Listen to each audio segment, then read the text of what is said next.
All right, so Autumn, as a dual licensed therapist, do you feel that if you only had one license, like aesthetics or massage, but mainly aesthetics, how hard is it to maintain or retain clients, or to pretty much keep your books going?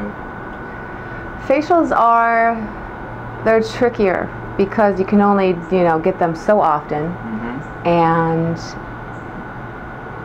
when it comes to massage is more desired, I'd want to say, over facial. The chain I work at now, I've been working there for a couple months just as an esthetician, and my books have been about 40%. And as a female therapist, massage side, they are so in demand. It's insane. So it only makes sense to do both. But I guess if you're to work at a smaller spa where they're focused mostly on the facials, then I could see how you could survive and live off of 2-3 clients a day. So what are some versus 8 or I guess chains have our best interests at heart, or do they just want to hire us just to use us so they make a lot of money? Yes, that's my feeling. If I was to be completely honest with chains, it's about the money. They're going to charge $200 for service and pay their client, the therapist $15. That's, to me, it's ridiculous. They're out to get their money. That's right. But like I said, chains are a good stepping stone for beginning therapists to get that experience, like I said. But other than that, just do your time and then sit in where you fit in. Find the spa or a place where you like how it's run, and you're comfortable and you're happy, because nothing burns you out faster than going into a place that's just working against you. It's like, I come in here, I give my best, why can't you? I agree 100%. At the place that you work at right now, because it is a chain and people don't keep up with their records or write their names on tips or put it in the right tip jar, has your tips gone stolen or missing? Yes. The place I work at now, I've been there for about 5 months, and I say we connect. Therapists are very good at checking to see the credit, the tips that go on the credit card and the tips in cash. And if they don't match up with how many services you actually done, it's happened to me 3 times where tips were not there, and you start wondering, did they tip me? Or did they just go missing? And you don't know. I've had cases where there's money in envelopes in the tip place with no name on. And all of a sudden it's like, it's the front desk. Again, like earlier, if someone is not trained properly and is not doing their job efficiently, something's going to go wrong, and now someone else is going to have to pay for it. Someone else is going to have to suffer because someone doesn't want to do their job correctly. Especially when it comes to money, you can't really be messing around with people's livelihood, It's sad, but it happens.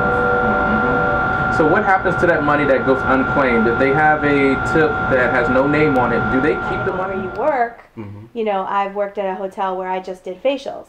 And I've worked at different places that now I'd say 90% of what we do is just waxing.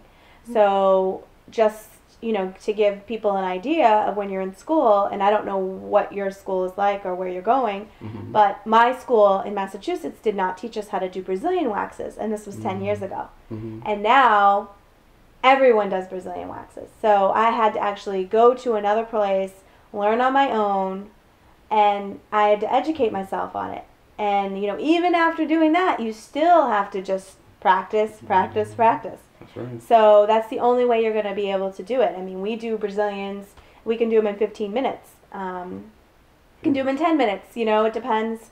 There's a woman who does them in 7 minutes. I mean, it just depends on the wax that you're using, hard wax, soft wax. So that's also something to think about, just because you're in school doesn't mean you're in school, your education ends when you end school. It's like now in DC, and I don't know where, people are going to be watching this, all states are different. So in California, they don't have continuing education as a requirement. Now DC does, which I think is long overdue. So now we do need to get continuing education, but it shouldn't be just continuing education in what we're doing. I mean, I started doing, for myself, continuing education in motivation, not just about my job, but I mean in life, motivation, what's motivating to me, how I can better serve my clients. It's not just about me being the best waxer, or because Amani is an awesome waxer, and I've gotten wax from her, and I'm a good waxer, and maybe they think she's a better waxer, but there's certain things that people connect with certain people. Right. So it doesn't matter, generally our levels are going to be the same, but there's certain things that people have that you just can't teach. So I think that's also something you need to think about, like what makes you unique in this industry? What can you bring to the table? And you have to kind of hone in on that, because it's not just about providing a service and you're doing your facial, and it's about making someone feel a certain way. So I'm totally digressing, and I apologize. It's a personal service. But as far as the equipment or whatever, I think it depends on where you work. I mean, we work for somewhere where we have to follow protocols. Right. So that gets to be very monotonous.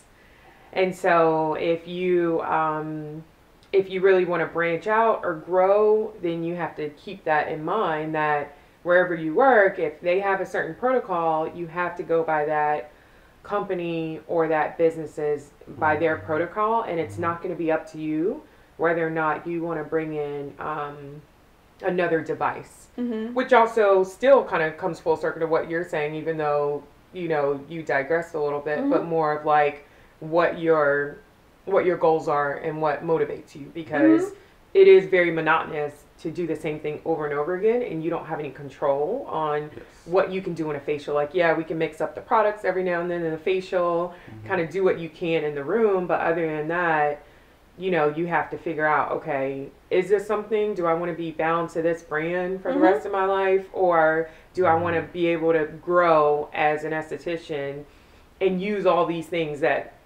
people are talking about, the high frequency and different machines and a hydrofacial machine, whatever, you know, but you don't have any control when you're within a brand. Right.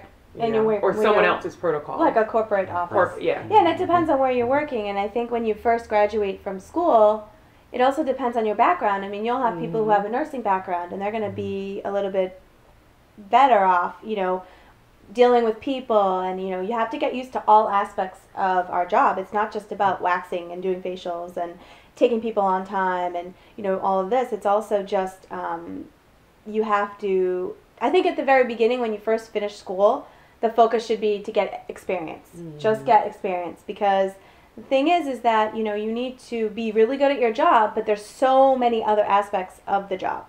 And so I think when you become comfortable in the position, then you can kind of figure out, okay, what's next for me? Right.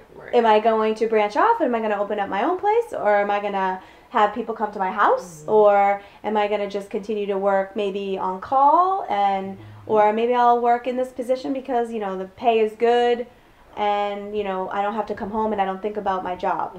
So there's so many things that you could do, and like Benjamin, you also is a massage therapist. So there's so many things you can do. You can be a makeup artist, you could be a massage therapist, you could be a personal trainer, you could be a fitness instructor, and they all kind of tie together. Next question is, should an esthetician look the part? And these are all questions I got from YouTube or other estheticians who bear with me. It's basically just short and simple. So should an esthetician look the part? Of course an esthetician should look the part. They should have like a white smock or little overcoat, have their name at the bottom, or master esthetician, whatever you are, esthetician, then your name at the bottom, or either or vice versa. Clean cut, clean face. There's so many people I've seen that worked for corporate esthetician type places and massage spas like Massage Envy, Red Door, Massage Heights, Hand and Stone, just to name a few of the idiots places that I worked in. And those estheticians, no matter how much caked on makeup or caked up makeup they have on their face, they can't hide the bumps. Some bumps are so huge and terrible. I'm like, why would I trust you to clean my face if your face is fucked up? Why am I going to choose this place if you're just gonna have estheticians who are like 300 pounds or 400? What, even that girl might be nice, or the guy might be the greatest person in the world, but it's almost like if you are selling weight loss pills and you're 500 pounds. How can I trust you? And you might have a good product. I just don't know. You should look the part. If I'm going for a personal training session and you're trying to whip me into shape, I'm doing all that shit, all you're doing is yelling, that's not a personal trainer. Personal trainer will get down on the floor with you, they'll exercise with you.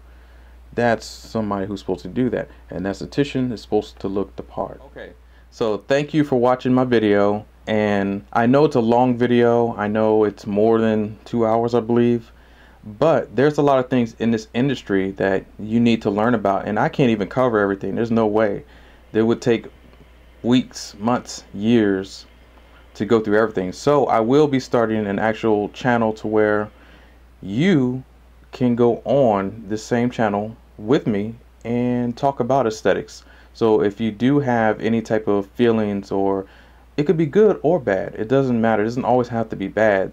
I think in this video is just showing you the good, the bad, and the ugly side of aesthetics or massage therapy, which I have 2 videos, one for both, but this is the aesthetics video. So feel free to watch both of them and you'll get a better understanding of both industries and how to make them work for you and how to be safe and protect yourself from anything, from somebody trying to come after you saying that you did this, and complaints, and even to somebody suing you or trying